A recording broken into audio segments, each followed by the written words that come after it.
예, 안녕하세요. 김대기 선생입니다. 뻘소리 없이 핵심만 짚어서 EBS 끝내도록 합시다. 작년에 EBS에서는 뭐가 실렸었냐 하면요. 공무도화가하고, 그 다음에, 모죽질환가 두 개가 실렸습니다. 근데 올해는 1강에, 고전시가 1강에 구지가하고 원앙생가가 실려있네요. 힘이 좀 빠집니다. 어차피 수능에 나오지도 않을 거, 강의하게 돼서 힘이 좀 빠지는데요. 얘가 뭐 안 나온다고 감히 B급 선생인 내가 장담할 수는 없죠. 다만, 얘가 나올 가능성은 예수님 재림과 비슷할 겁니다. 안 나온다고 얘기할 수는 없지만 매우 희박한 가능성을 가지고 있는 겁니다. 어쨌든 공부하실 때 실려 있으니까 제외할 수는 없고 그냥 어떤 것들이 포인트가 되는지 정도 확인하시면 되지 않을까 싶어요. 문제풀이는 하지 않을 거고요. 지문의 포인트만 잡고 지나가 보도록 하겠습니다. 자, 일단 그러면 가지고 계신 교재 펼치시고요. 첫 번째 것부터 확인하겠습니다.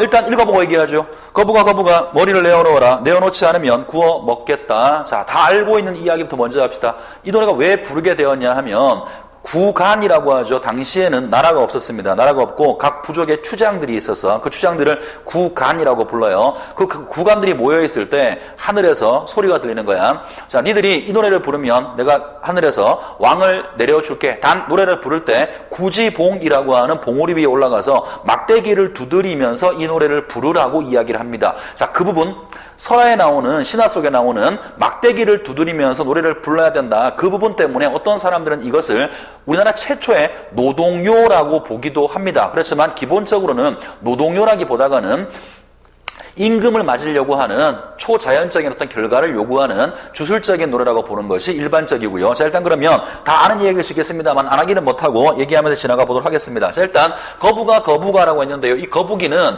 아마 학교에서 설명할 때는 신령스러운 대상이란 말을 쓸 겁니다. 왜냐하면 거의 모든 참고서에 그렇게 나와 있으니까 얘기하겠죠. 자, 아마 수능시험에서는 이거를 자체를 신령스러운 대상 혹은 신령스러운 존재라는 말 대신에 일반적인 말을 쓸 거예요. 기원의 대상이라는 말을 쓸 겁니다. 거북이한테 소원을 빈다라는 이야기예요. 기원의 대상이죠. 자, 거부가 일단 불렀죠. 그 다음에 머리를 내어놓아라. 여기서 머리라고 하는 것은 두 가지 의미를 갖습니다. 하나는 수로 왕을 얘기해요. 자, 그냥 왕이라고 합시다. 하나한테, 거북이한테, 우리를 통치할 수 있는 왕을 달라라고 얘기하는 거죠. 두 번째는 어떤 해석이 가능하냐면 생명이라고 이야기를 하기도 합니다. 왜 이게 생명이 되는지를 설명하려고 하면 좀 민망스러워집니다. 거북이 한자 읽을 수 있으면 읽어보도록 하세요. 거북이 머리죠, 그죠? 그래서 그 부분 때문에 옛날 원시부족이야. 쪽수가 말하면 최고니까. 그래서 생명을 요구하는 그러한 노래로 보기도 합니다. 어쨌든 거부가 머리를 내어놓아라. 만약 내어놓지 않으면 구워 먹겠다. 자, 마지막은 위협을 하고 있어요. 자, 이게 이야기의 전부 답니다. 자, 일단 그 내용을 전부 다 봤었죠, 그죠? 신령스러운 존재 혹은 기원의 대상인 거북이한테 머리, 임금 혹은 생명을 달라고 기원하는 것이고, 만약에 그 기원이 이루어지지 않으면 잡아먹겠다, 구워먹겠다, 위협하고 있는 노래입니다. 자, 핵심은 뭐냐면, 자, 몇 가지 보죠. 첫 번째 보시면 선생님이 뭐라고 적어놨냐면 집단무가라고 적어놨어요. 개인적인 소망을 노래하는 시가 아니라는 거죠. 집단무가라고 하는 것이 그냥 모여서 때로 부른다고 집단무가가 되는 게 아닙니다. 만약에 때로 부르면 다 집단무가라 그러면 소녀시대가 부르는 노래는 다 집단무가겠네. 그죠? 그럴 리가 없죠. 공동의 목표를 가지고 있어야 되는 겁니다. 집단무가하고 대비적인 말은 개인 서정시가 되는데, 문학이라고 하는 것이 집단무가, 우리 공동체의 어떤 목적을 노래했던 집단무가에서 개인 서정시로 발전해 가는데, 이거는 그 첫 번째 단계 집단무가의 모습을 보여주고 있다라고 말할 수 있고요. 자, 두 번째는 위협을 통한 소망의 성취라고 그랬죠. 이 글의 핵심입니다. 이게 출제가 되고 나면 핵심은 어디서 물어볼 거냐면요. 여기서 물어볼 거예요. 거북이한테 뭘 달라고 하냐면 왕을 달라고 하는 우리의 소망을 말하고 있는 거죠. 하자의 소망을 이야기하고 있는 거예요. 기본적으로 이 노래는 기원하는 노래라고. 근데 현대인들은 어떻게 기원하나? 교회 같은 데 가서 하나님 저를 1등하게 해주세요. 만약 1등하게 안 해주면 불 질러버릴 겁니다. 이렇게 얘기하지 않죠. 현대인들은 감히 신한테 그렇게 말하지 못한다고. 그런데 얘들은 만약에 이루어지지 않으면 확 죽여버릴 거야? 위협하고 있잖아. 위협을 통한 소망의 성취라고 하는 현대 우리들이 보여주고 있는 그런 모습과는 다른 모습을 보여주기 때문에 이 글이 문학적으로 좀 의미를 두고 출제가 되는 것 같아요. 자, 이 부분 잘 기억하시기 바랍니다. 위협을 통해서 주술성을 획득한다고 하는 것이고, 아마 내신 버전에서는요, 이거 전체에서 주술성이 가장 강조되어 있는 부분이 어디냐? 당연히 위협하는 제일 마지막 사구가 주술성이 가장 강조된 부분이라고 이야기할 수가 있겠죠. 자, 그 다음 마지막으로 포인트를 뭘 잡았냐면 고대가요의 특성이라고 했는데요. 제 생각에는 만약에 이 고대가요의 특성 부분이 수능 모의고사나 수능 시험에 출제가 된다면 그럴 리도 없겠지만 그렇다 그러면 아마도 보기를 줄 거니까 어려울 건 없어요. 근데 내신 시험 버전에서는 그렇지 않을 수가 있으니까 그냥 간단하게 한번 이야기해 보도록 하겠습니다. 아마 해제를 보시면 이게 뭐라고 되어 있냐면요. 사구체에 한역시가라고 되어 있을 겁니다. 다시 말하면 한문으로 번역되어 있는 시라는 이야기예요. 무슨 말이냐? 원래 이 글이 처음 만들어졌을 때에는 말로 전해진 구비문학이었다고요. 구비문학에다가 나중에 이제 삼국시대에 와서 한자가 전해지면서 이것이 한자로 기록되기 시작하고요. 그래서 지금 우리가 보는 형태로 전해지게 되는 거죠. 그러면 여기서 어떤 문제가 도출될 수 있냐면, 자, 잘 들어봐봐. 고대인들이 만든 이 노래를 통해서 우리는 고대인들의 언어 생활을 추측할 수 있다. 왜 X야? X죠. 왜 X일까요? 고대인들의 언어 생활, 만약에 구비문학으로 전승되었다 그러면 그 말투가 그대로 넘어오니까 우리가 이걸 보고 아, 옛날 사람들은 이런 말투를 썼겠네 알 수 있죠. 그렇지만 이것이 이제 완전하게 한문으로 번역되는 과정에서 옛날 우리가 어떤 말투를 썼는지는 사라졌으니까 여기서 나올 수 있는 문제 하나밖에 없다고. 이걸 통해서 고대인들의 언어 생활을 추측할 수 있는 것은 아니다. 하나 할 수 있고요. 자, 그 다음에 또 하나는 배경설화를 가지고 있습니다. 모든 고대 가요가 전부 다 그래요. 기본적으로 배경설화를 가지고 있고요. 요 글 같은 경우에는 수로왕의 강림이라고 하는 수로왕이 하늘로부터 내려와서 그 신화 속에 포함되어 있는 이야기이기 때문에 배경신화가 있다라고 이야기할 수 있습니다. 자, 이거 말고는 더 이상 낼 만한 건 별로 없어 보이고요. 옛날 버전으로 얘기를 하면 이 글의 구조 정도는 아마 내신 시험 정도에서는 물어볼 때가 있는 것 같은데 요즘 잘 물어보지 않는 것 같아요.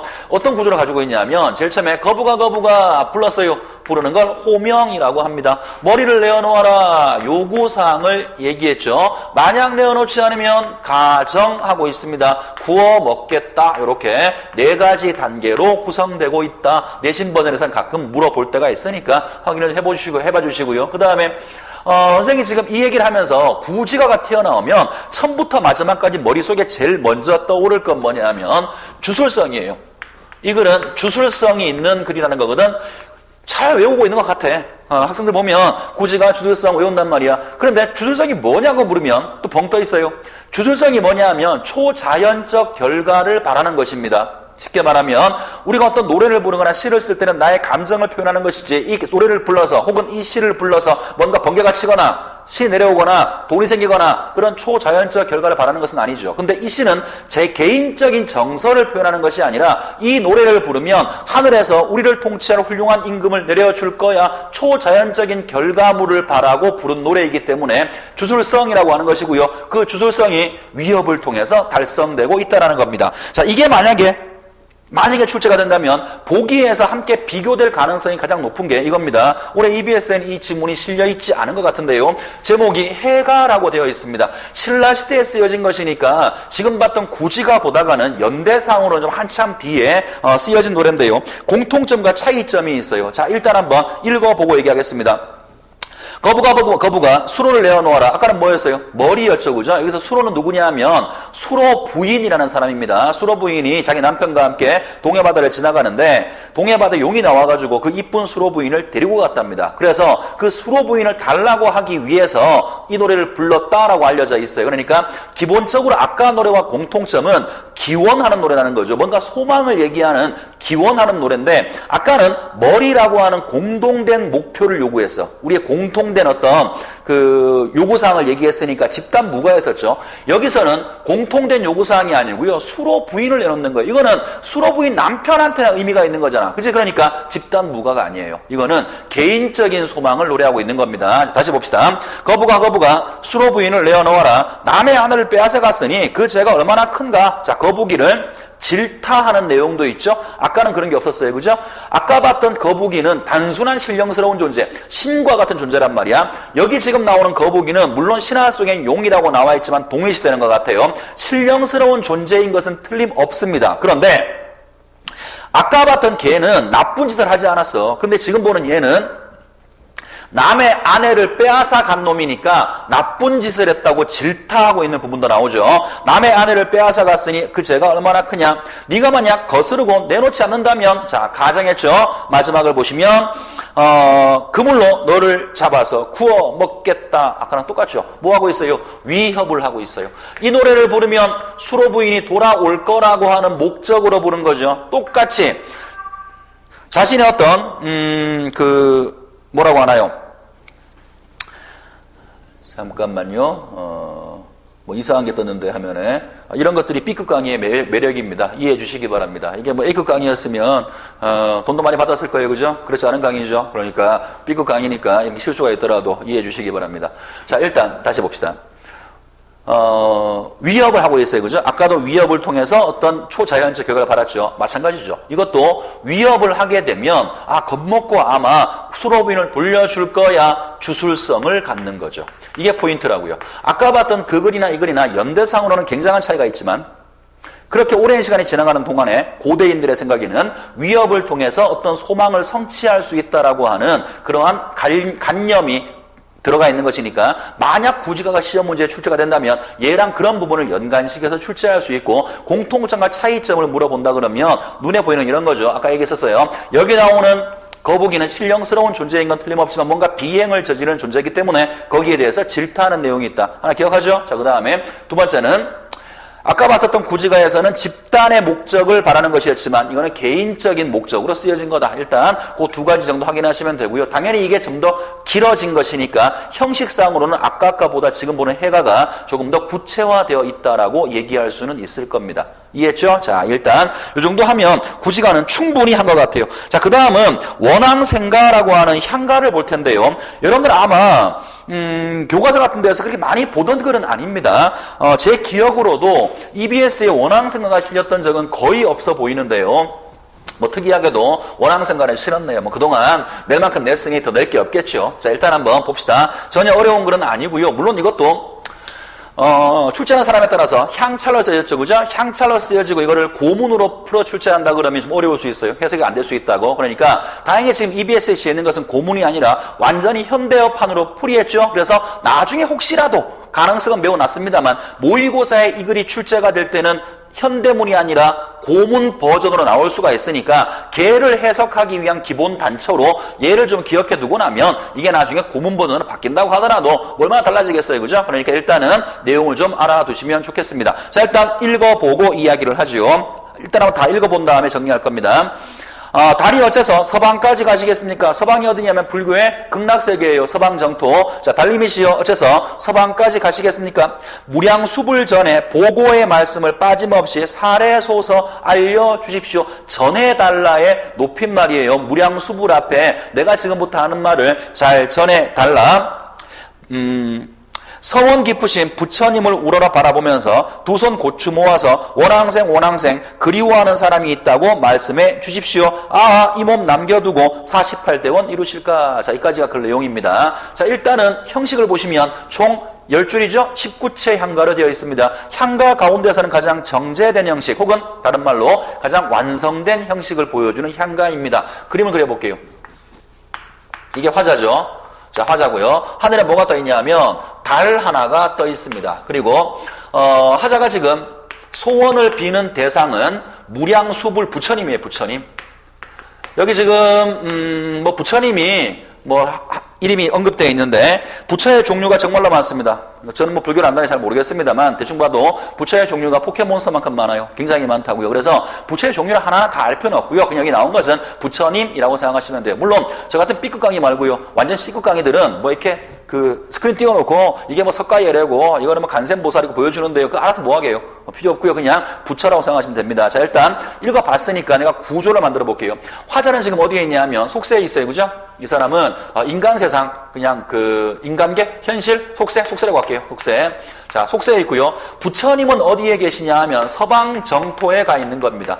불교의 극락세계를 얘기하는 거예요. 서방 정토. 자, 화자가 부처님한테 바로 얘기를 할 수가 없죠. 왜냐하면 속세와 서방 정토는 단절돼 있으니까 내가 직접 부처님한테 얘기할 수가 없어. 그래서 대신 누구한테 얘기하는 거냐면 달한테 부탁하는 거예요. 달 너는 인간 세상과 서방 정토를 왔다 갔다 할 수 있는 놈이니까 내가 너한테 전하는 말을 네가 나를 대신해서 부처님한테 전해달라라고 이야기하는 그런 구조를 취하고 있는 겁니다. 일단 구조 이해했죠? 그러면 여기서 우리가 몇 가지를 한번 정리해 봅시다.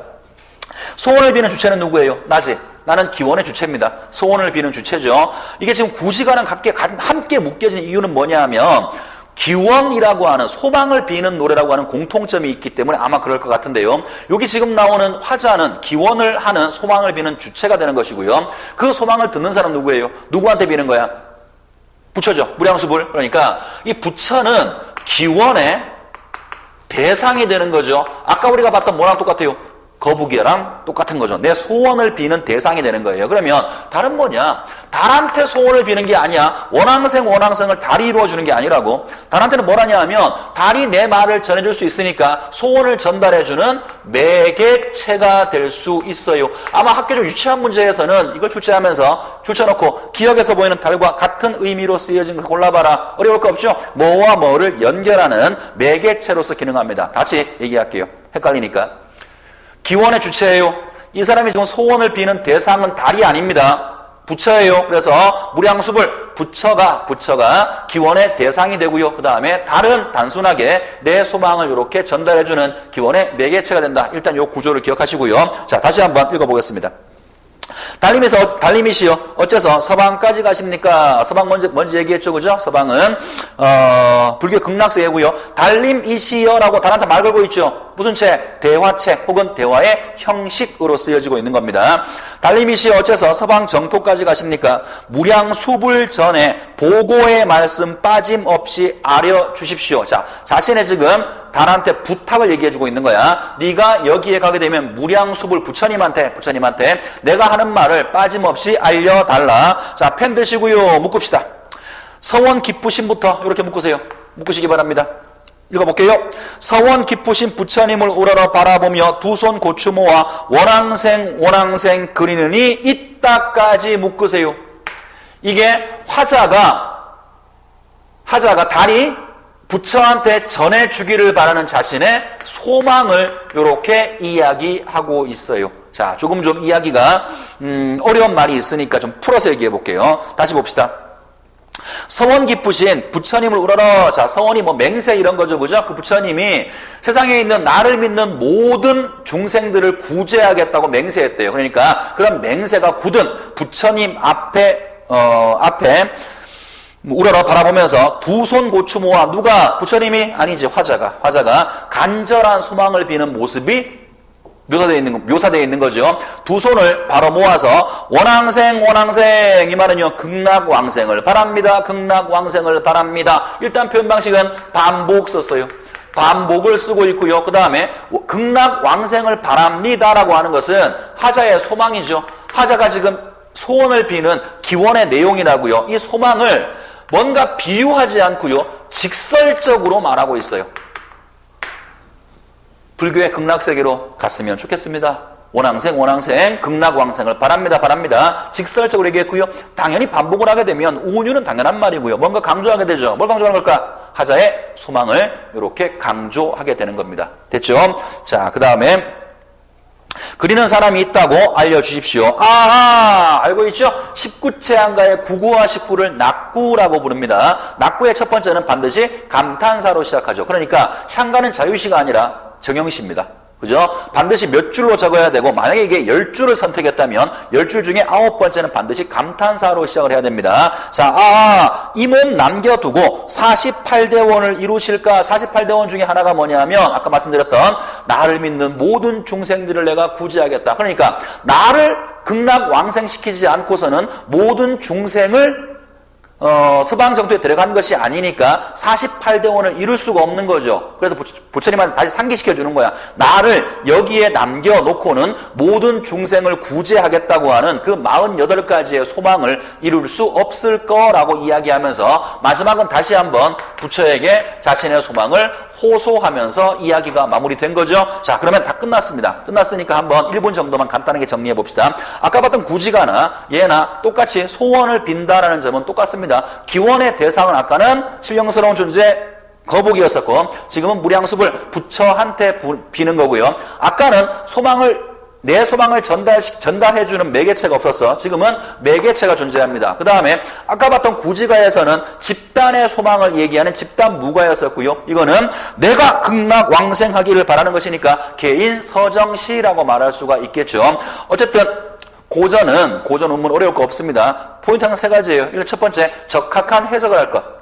두 번째는 표현만 좀 눈에 띄는 게 있으면 기억해 둘 것. 그 다음에 화자의 정서를 정리해 둘 것. 자, 일단 이렇게 하면 첫 강은 정리가 된 것처럼 보입니다. 수고했습니다.